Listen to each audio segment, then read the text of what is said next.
আসসালামু আলাইকুম everyone. Beijing থেকে সাংহাই আসার গল্পটা আজকে আপনাদের সকলের সাথে শেয়ার করব এবং সাংহাইতে প্রথম দিন আমরা কোথায় কোথায় গিয়েছিলাম, কি কি খাওয়া দাওয়া করেছিলাম বা ভিজিট করার মতো কি কি প্লেস আছে সবকিছু আজকের ভিডিওতে আমি দেখাবো। So without further any delay let's get started with the video.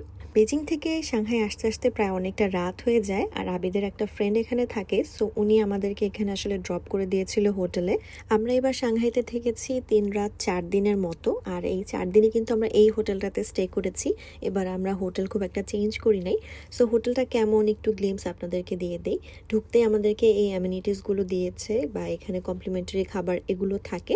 আমাদের কাছে কোয়াইট ফ্রেন্ডলি এবং সুন্দর লেগেছে হোটেলটা। যদি আপনারা চান হোটেলের ডিটেলস বা নাম আমি কমেন্ট সেকশনে দিয়ে দিতে পারি। হোটেলটা খুব একটা এক্সপেন্সিভও ছিল না, চিপের মধ্যেই ছিল, বাট সার্ভিস ওভারঅল অনেক ভালো ছিল। আপনাদেরকে রুমটা দেখাই। রুমটা কিন্তু একদম মিডিয়াম সাইজের, খুব একটা বড় না, বাট আমাদের দুইজনের জন্য ঠিক ছিল। বেসিক যা যা অ্যামিনিটিস দরকার ওগুলো সব কিছুই ছিল। স্পেশালি ওয়াশরুমটা খুবই সুন্দর ছিল, শাওয়ার সেকশন সেপারেট করা ছিল। সো আমাদের কাছে পার্সোনালি ভালো লেগেছে। সো রাতে তো ঘুম দিয়ে দিই, পরের দিন সকালবেলা উঠে একদম রেডি হয়ে বের হয়ে যাই সাংহাই শহরটা এক্সপ্লোর করার জন্য। আমরা এত দেরিতে ঘুম থেকে উঠছি যে আমরা আমাদের কমপ্লিমেন্টারি ব্রেকফাস্টটা আসলে মিস করে ফেলছি। সো এই জন্য বাইরে যেয়ে চিন্তা করছিলাম যে কি খাওয়া যায়। তো রাস্তায় হাঁটা শুরু করলাম। হাঁটতে হাঁটতে দেখলাম যে এখানে একটা ব্রেডের শপ আছে। সো র্যান্ডমলি ওখান থেকে একটু ব্রেড কিনে খেলাম। সাংহাইতে যেটা খেয়াল করলাম যে এরকম ব্রেডের অনেক দোকান আছে বা অনেক বেকারি টাইপের শপ আছে, সবাই এই টাইপের আইটেম অনেক খায়।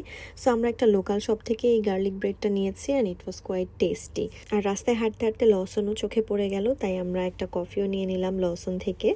দেন এই কফিটা আমরা ট্রাই করি। চায়নাতে একটা জিনিস বলতেই হবে, যতবার কফি খেয়েছি প্রত্যেকবার কফি অনেক বেশি টেস্টি ছিল। এরকম আসলে সব জায়গায় হয় না, অনেক জায়গায় দেখা যায় যে অনেক তিতা হয়ে যায় বা অনেক জায়গায় মিষ্টি হয়ে যায়, বাট ওরা একদম পারফেক্টলি লাটে বা ক্যাপচিনো বানায়। সো আপনারা যদি চায়না আসেন, সাংহাই আসেন, ডেফিনেটলি বিভিন্ন জায়গা থেকে কফি ট্রাই করবেন।